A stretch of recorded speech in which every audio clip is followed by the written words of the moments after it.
All right, Patriots. Now, this video is special because our President Donald J. Trump, went to the World Economic Forum in Davos.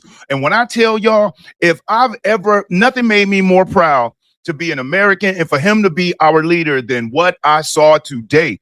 Because as we all know, there has been a one world global agenda that started back in 1912 with Woodrow Wilson when he tried to introduce what was called the League of Nations. And the League of Nations is what the modern day United Nations is. But it failed because back then, the public, the people were a lot more educated. It wasn't television. There was no social media. People did a lot of reading and they attended political rallies and they really listened to what their politicians had to say. They really cared. So to participate in the political system was a big deal. It was an actual honor. And so the public was against it and it did not work. Woodrow Wilson tried everything because he was a Illuminati, globalist pawn. That's exactly how the income tax got started. He was working with the international bankers. They did away with tariffs and decided they sold it to the public that they were going to tax the top 1%, and that was going to be revenue for the country. Look up today, everybody's paying it. And so that's what these globalists do.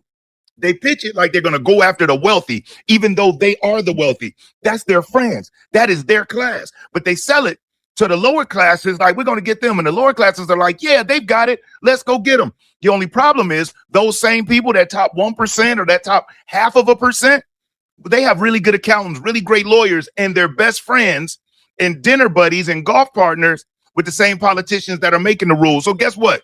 Coincidentally, they get the loophole. And when they get the loophole, that revenue still got to be generated. And guess who it falls to? On the people. So what these globalists have been working at doing, they want to have a one world government where every single citizen is nothing more than a slave, a pawn. Think about it. Venezuela used to be a free country. Now it's under dictatorship and rule. There's many other countries out there like that.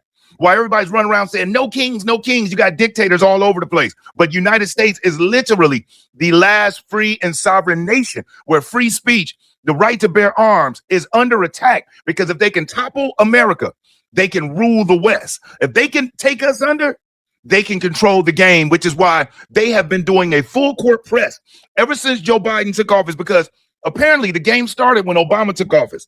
That was the globalist wet dream, to have a melanated person, but who's really, his mother is white, didn't grow up around his father. So he was melanated, which means that he could appeal to the whites and appeal to the people of color. He was articulate. He was trained. They had him ready. His code name as a CIA asset was Renegade, and that's Barack Obama. That's when it started. And then Trump, he messed it up because Hillary Clinton was supposed to take the mantle from Obama. And there's already documented reports that Putin in Russia has that she is a psychopath. She literally takes medication, allegedly, because she had fits of rage and bouts of anger and just loses her mind for no reason. But she was next in line. And then after her, Michelle Obama was supposed to run it because they were going to keep it in the family and make sure they controlled it. Trump jumped in there, messed up everything. But if you remember, Trump was new to Washington in that regard. He knew the players, but he didn't know the game. And so he was looking for help, and people that he thought was on his team that were Republicans, they were rhinos, and they set him up. They put in people that were posing as Republican allies, but really they were supporters of Obama, just with an R behind their name rather than a D. And Trump was still able to steamroll through and get a lot of things done, but he couldn't really push the lever the way he wanted. And then we all know what happened in 2020. We had the pandemic. Then all of a sudden we get this wacky election where Trump is winning. Nobody's supporting Joe Biden like that. And then in the middle of the night, all of a sudden the numbers flip. Joe Biden picks up millions of votes, hundreds of thousands of votes, and Joe Biden becomes the president, campaigning from his basement during the pandemic. Kind of ironic that the pandemic happened at the same time we had all of this election chaos, ain't it? Some coincidence. So throughout them 4 years, think about what happened. We started talking about men having children, men using women's bathrooms, men in women's sports, illegal immigrant invasion, inflation through the roof, taxes. It was crazy. If you look at it, you can see they were on overdrive working to destroy this country and to set it up where they could continue on. But here was the problem. They put Joe Biden in the seat because he was the only person that they knew Obama could control like a puppet. And Obama's on record saying that if he had it his way, he could do a third term. He'd do it in a basement, in his sweats, controlling the person like a puppet master. No, Joe Biden wasn't mentally there. Who was really calling the shots? Because Obama didn't have to take the backlash. And Biden didn't even know he was facing backlash. They say that they allegedly gave this man his own televisions and played positive news is what he saw. In his mind, he was the greatest president since FDR. And he really believed that. And then we got Kamala Harris, who was so terrible of a candidate with all $2.5 billion. And then with, what was it? She had all of the lamestream media support. She had every celebrity in the country campaigning for her. She had Hollywood directors helping her stage her events, the great Oprah and all of them. And she got blown out by President Trump. That was the second thorn he put in their side. Except this time he learned, not only from his first term, but while he was out, he was able to watch. He was able to see the moles pop up, who the real traitors were, because none of them thought he was getting back in. But people like you and I, we did our part and he got back in there. So what he did is he went out there to these globalists, y'all, and he whooped up on them and he let it be known, him and Harry Lutnick and Scott Bessent, America represented. So we're going to get into these video clips because you're going to be proud. Check this out. Now, this first clip is Trump getting there. Look at the standing ovation he gets. Don't let these lamestream media and these liberals make you believe people around the world don't love Trump. The people do. The politicians and the leaders don't, because they see he's taking a wrecking ball to their plans that they've been putting together for 50, 60 years. Now, if you're enjoying this video, do me a solid, hit that thumbs up, because I will never ask you for a cash app, a super chat, or a donation. But you hitting that like button, it helps a great deal getting that video out there. And if you aren't subscribed to the channel, subscribe. And whether you're subscribed already or subscribing now, make sure you hit the notification bell and select all. That's the best way for YouTube to make sure you get notified when I upload new videos. To culmination, and they were going to use the green new scam, which we now know is a fraud. China's not using that crap. He's selling it. You're going to hear Trump talk about it, but check out this ovation he gets when he come in, and I'm going to let our president get to ripping. Check this out.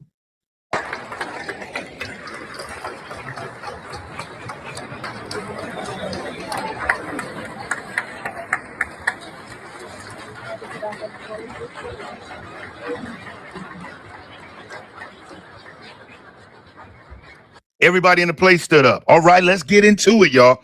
So now, in this first clip, he's gonna take it straight to the globalists and point out how they've been taking advantage of America. And I'm loving him when he's doing this. Check this one out. With that, I don't know, because she was so aggressive. And I realized in that conversation that the United States is keeping the whole world afloat. Many places, I could give you 6, 7 places just in the people in this little area. I know every one of them. They're looking down. They don't want to see me. They don't want to stare me in the eyes. But they're taking advantage of, everybody took advantage of the United States. But I've been very fair, and I gave them a tariff, and it was fine. But I realized that without us, it's not Switzerland anymore. Without us, it's not any of the countries that are represented here. And we want to work with the countries. We want to work with them. We're not looking to destroy them. So as you heard it flat out, y'all been ripping us off and taking advantage of us. Now, listen, as he goes in a little bit more, helping them understand the reality of, if you didn't have America, here's what would have happened to you. Check this one out. Trump is awesome. And then after the war, which we won it big. Without us, right now, you'd all be speaking German and a little Japanese, perhaps. After the war, we gave Greenland back to Denmark. How stupid were we to do that? But we did it. But we gave it back. But how ungrateful are they now? So now our country and the world face much greater risks than it did ever before because of missiles, because of nuclear, because of weapons of warfare that I can't even talk about. 2 weeks ago, they saw weapons that nobody ever heard of. They weren't able to fire one shot at us. They said, what happened? Everything was discombobulated. They said, we've got him in our sights. Press the trigger, and nothing happened. And then after the... So, like he told him, you'll be speaking a little bit of German, a little Japanese if it wasn't for us. And him talking about the weapons and that he can't even discuss, that's a very soft way of him letting them know. F around and find out. If you think what we did in Venezuela was something, step up to the plate and take your best shot. So that was a very soft, passive-aggressive way to let everybody in the room know. On the heels of all of the stuff that's taking place in the country right now, seniors, it's extremely important that you make sure you've got the best Medicare plan available, because this year, Medicare plans are expected to increase 10%. And that's $215 out of your Social Security check. And guess what?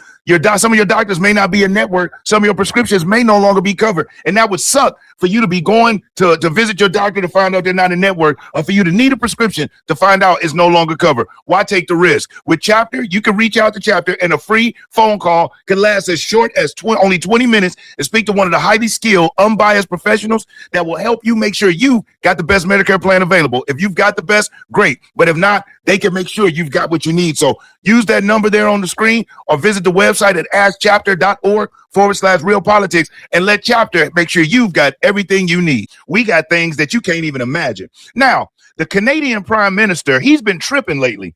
So he took this opportunity at Davos to decide that he was going to go against President Trump, and he was going to try to stir things up a little bit. But wait till you hear Trump's response when he heard about what he said, because he's going to address it at Davos. I love this man. But listen to this globalist elitist who the Canadians put in place, who is doubling down on working with China. What he just did, just so you know, he just did a deal with China, a trade deal to allow China to sell their EVs in Canada.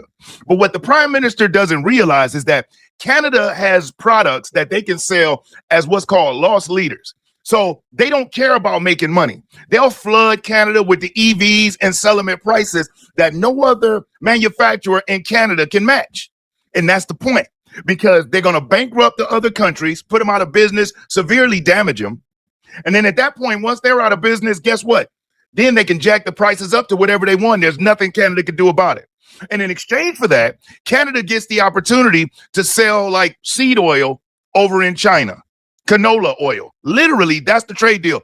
China selling EVs, canola oil in China. But here's the way China plays the game. Yeah, they opened it up for you, but you'll find out that none of your product is really selling like that, while theirs is flooding the market, taking your businesses out because you signed the deal.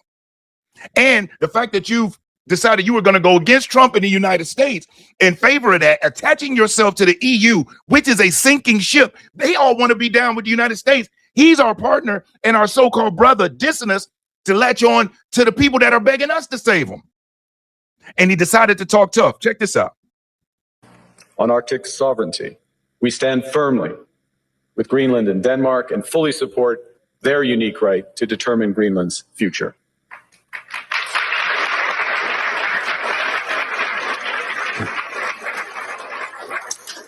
Our commitment to NATO's Article 5 is unwavering. So we're working with our NATO allies, including the Nordic-Baltic Gate, to further secure the alliance's northern and western flanks, including through Canada's unprecedented investments in over-the-horizon radar, in submarines, in aircraft, and boots on the ground.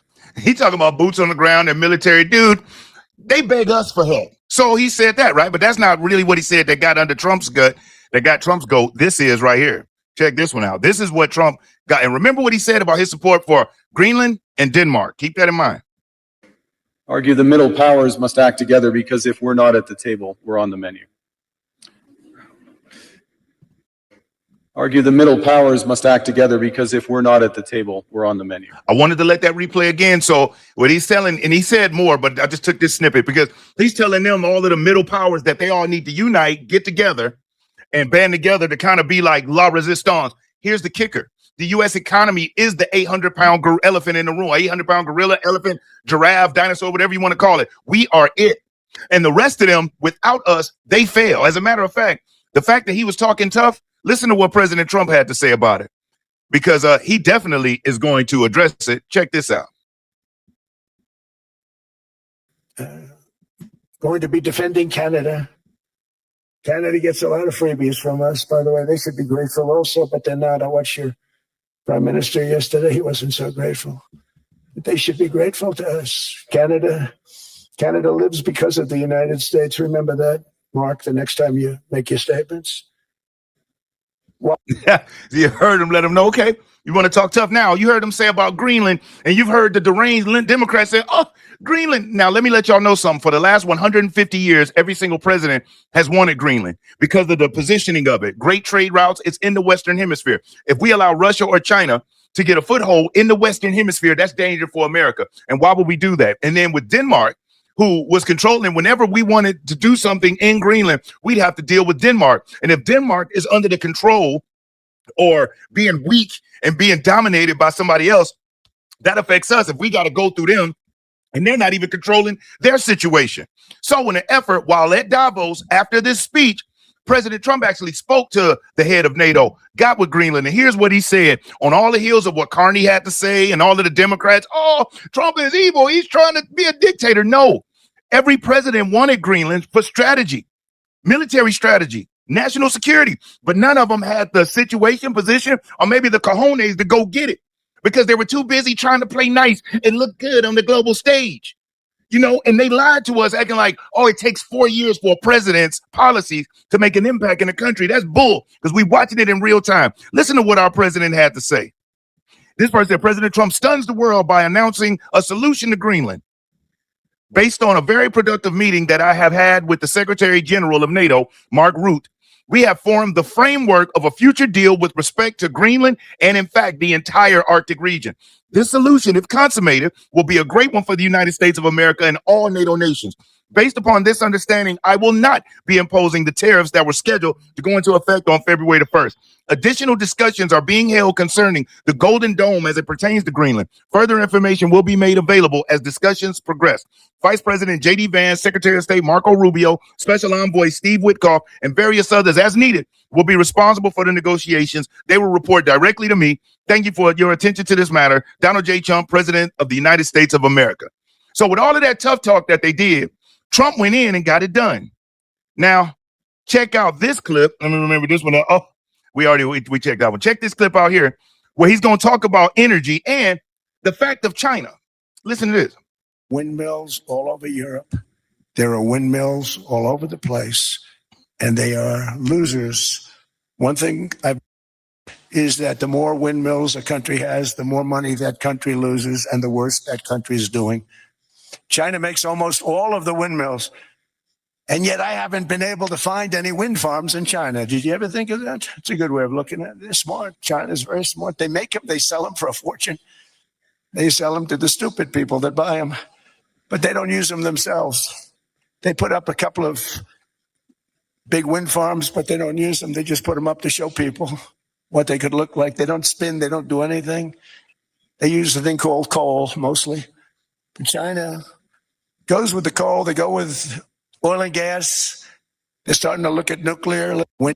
So he's telling them only the stupid people, and that's what he says, that China makes them and only the stupid people buy them in front of a room full of leaders that have been buying them up left and right. And like he said, China, they don't even use them. They have a couple wind farms that they use just for marketing purposes to show the stupid leaders, hey, this is it. And this crap all started with Al Gore. Do y'all remember back in 2000 when he started that whole thing off of global warming? And then you go back and you look through history and you find out that the planet is actually cooling.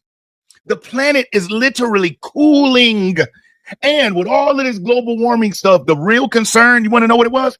That the ocean would increase 1/4 of an inch in the next 100 years. That's how deranged it is. That's literally what the result. But yet, think of the trillions of dollars that they've been able to generate from fundraising, from governments, for what?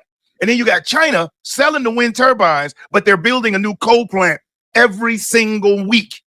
Every single week, China's building a new coal plant. New. So while they were trying to pressure America to get to net zero, China said, man, we don't screw this crap. And they kicking it up even more. So you were going to force the American citizens to suffer for a cause that would never hit net zero because the other countries, China, India, these folks aren't stopping. Russia. So they were they were trying to destroy the West by beating us down as a people into submission, where we be willing to go with anything that they suggested just for some relief. That's why the Democrats love welfare. It's control. Now, check this out, what he says at Davos about the 2020 election and the people that are involved and what's coming down the pike. So for those of you that say, oh, nothing's going to happen, this man's on the global stage talking about it, and he's going to explain how it's coming. Check this out. Thousands of miles away, separated by a giant ocean. It's a war that should have never started, and it wouldn't have started if the 2020 U.S. presidential election weren't rigged. It was a rigged election. Everybody now knows that. They found out. People will soon be prosecuted for what they did. It's probably breaking news, but it should be. It was a rigged election. Can't have rigged elections. You need strong borders, strong elections, and ideally a good press. I always say it. Strong borders, strong elections, free, fair elections, and a fair media. The media is terrible. It's very crooked. It's very biased, terrible. But someday it'll straighten out because it's losing all credibility. Think of it. When I went in a landslide, a giant landslide, won all 7 swing states, won the popular vote, won everything, and they only get negative press. That means it has no credibility. And if they're going to get credibility, they're going to have to be fair. So you need a fair press. But you also need those other elements. And I inherited a terrible, terrible situation. If you look, the border was open. The inflation was raging. Everything was bad with the United States when I came into office. But I also inherited a mess with Ukraine and Russia, something that would have never happened. And I know Putin very well. He and I would discuss Ukraine. It was the apple of his eye, but he wasn't going to do anything. I said, Vladimir, you're not doing it. He would never have done it. It was terrible what happened. I could see it happening, too. After I left, I could see it happening. But Biden had given Ukraine and So I knew that was going to stop. So as you heard, he's letting it be known, prosecutions are coming. And this is the president saying this on a global stage. This is not Pam Bondi. This is not somebody putting out a tweet. None of that. And one thing we have to know about our president is he has not lied to us yet. Now, on this particular clip, let me remember what this one is. Oh, now the French president, Macron, he actually took the stage and he wasn't very polite. He was nasty, actually, called Trump out by name. So Trump decided he's going to embarrass Macron in front of the whole audience. Listen to this story he tells on Mini Macron, who's married to the alleged man, has been exposed by Candace Owens, which is crazy. Did you know that Macron's wife was born a man and is a transgender? It's crazy. Candace Owens did an expose and released it all. And they are pissed. But guess what they haven't done? Sued her for defamation. But check this out. Prove it. I said, I guarantee you. But I actually sided with Emmanuel, who probably is in the room too. And I like him. I actually like him. Hard to believe, isn't it? And I said, Emmanuel, you're going to have to lift the price of that pill to $20, maybe $30. Think of that. That means it's a doubling of prescription drugs. Might be a tripling, might be a quadrupling. It's not easy. No, Donald, I will not do that. I said, yes, you will, 100%. He said, no. You're asking me to double. I said, Emmanuel, you've been taking advantage of the United States for 30 years with prescription drugs. You really should do it, and you will do it. I have no doubt. In fact, I am 100% sure you're going to. No, I will not do it. Because yes, in all fairness, he has to double or triple. Because the world being a bigger place than the United States, it's not that you meet in the middle. You just have to go up some. And we come down a lot. They go up a little, we come down a lot. So we're at $130, they're at 10. So they may have to go to 20 or 30. No more than that. I said, Emmanuel, you're going to be doubling or tripling? No. I said, here's the story, Emmanuel. The answer is you're going to do it. You're going to do it fast. And if you don't, I'm putting a 25% tariff on everything that you sell into the United States and a 100% tariff on your wines and champagnes. And that's about 10 times more than what I'm requesting. And you're going to do it. I don't want to go public with it, but you may make me do that. No, Donald, I will do it. I will do it. It took me, on average, 3 minutes a country saying the same thing. You will do it. They all said, no, I will not do it. You're asking me to double the cost of prescription. I said, that's right, because you've been screwing us for 30 years. Do you hear that? He does not play games. And then told the story in front of everybody, like, no, you're going to do it, and you're going to do it fast. And at the end, you heard how he put emphasis on that because you've been screwing us for 30 years. And this, the deranged leftists have been losing their mind now. Howard Lutnick, he did his thing. You definitely got to hear him because he spoke before Trump. He set the tone. And he spoke in front of all the global leaders and ripped them a new one in a very polite, professional, but in an American way. Check this out. He's one of my favorite people now. Okay. We are in Davos at the World Economic Forum. And the Trump administration and myself, we are here to make a very clear point. Globalization has failed the West and the United States of America. It's a failed policy.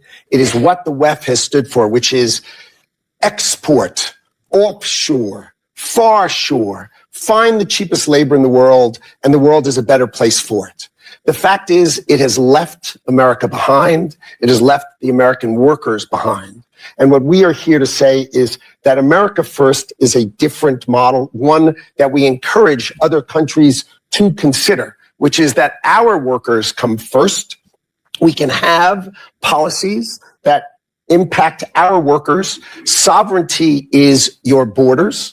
You're entitled to have borders. You shouldn't offshore your medicine. You shouldn't offshore your semiconductors. You shouldn't offshore your entire industrial base and have it be hollowed out beneath you. You should not be dependent for that which is fundamental to your sovereignty on any other nation. And if you're going to be dependent on someone, it darn well better be your best allies. Okay? And so that is a different way of thinking. It is completely different than the WEF.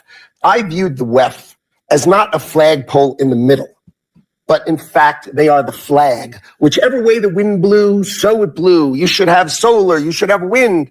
Why are you going to do solar and wind? Why would Europe agree to be net zero in 2030 when they don't make a battery?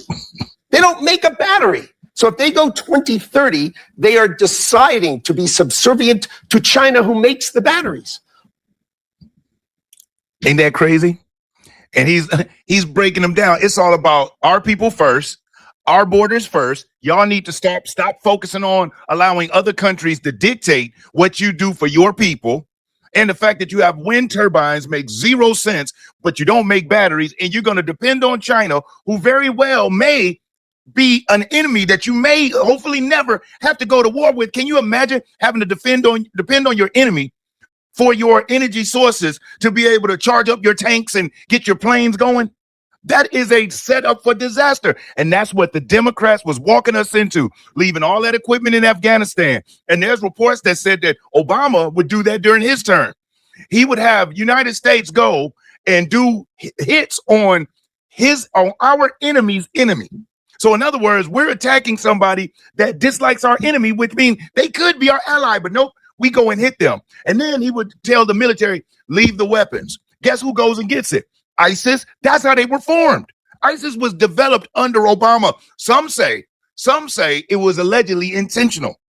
But I'll let history be the judge of that. But check out this short clip of what Steve Bannon had to say about Trump's overall performance, because his speech was about an hour and a half. And I just took out some of the best snippets to share with you, but there's a lot more great stuff that he said. He talked about housing. He talked about how, just so you know, mortgage rates are down to their lowest in 3 years, and how the government spent $200 billion buying up mortgage bonds. And he signed an executive order that no corporations can buy single-family houses, because what BlackRock and Vanguard was doing was buying up single-family houses. Why were they doing that? And if you notice, there was a strong push on all these tiny houses and on these cargo houses, and they're trying to sell people, like in New York, that ownership is racist. Ownership of a home is racist, and renting is being a good steward of society. Renting also gives you no foundation. Buying your home, owning your home, that's foundation. And if it's paid off or has equity in it, it's an asset. You know, now there's some other ways it could be a liability, but you have that right to have your home and raise your family, have your grandchildren come through. But listen to what Bannon says. If you're a globalist, you just think that Trump flew into Davos and went full gangster. If you're a nationalist, it's the greatest speech since Pericles at Athens. There's no middle ground here. And now President Trump says, yes, we're going to work together, etc. But he gave you a nationalist perspective of working, and from a nationalist perspective of working within a community of nations. It was an awesome speech. Awesome. So I wanted to bring you that and let you in on what I saw. Very proud. And I knew they said, look out, because Trump is going there to drop the hammer. He did. He told the World Economic Forum, you globalists no longer have say so over what we do in our country. And y'all, this is who was leading us down the train. It's the globalists. They want to destroy America. Think about it. What other country is there where their citizens walk around with weapons? Because the weapons aren't for each other. The weapons are protect ourselves from a tyrannical government. Like in Minnesota, where Tim Walz had his private police out shooting people with pellet guns, with rubber bullets if they came out of their home. I mean, machine gun rubber bullets. So I'm proud of the president. I'm proud of America. I appreciate you for watching. Leave a comment. What did you think about what you heard? What do you feel about us removing ourselves from a lot of United Nations, 66 United Nations charters, and telling the globalists we're out on that. Y'all no longer have a say-so over what we do. We're bigger, we're stronger, and y'all need us. So we're gonna stop acting like y'all are the big dogs in the fight. No, President Trump let them all know, without America, y'all wouldn't even be countries anymore. So remember that, America first. So if you hung out with me up to this point, thank you so much. And from the top and bottom of my heart, I really do appreciate you. And for all of you, the loyalists that stay and that watch to the end, the patriots, I thank y'all so much. I know a lot of you tell me in the comments, and I get in and I respond to as many people as I possibly can, because I thank you and I appreciate you. And I love you, even though I haven't met you. We may vary externally, but you and I, on the inside, we're more similar than we are different. So, at the end of the day, I want you to make sure that you stay safe and you be great. I'm Brian Maxwell saying I look forward to seeing you at the top. Over and out, y'all.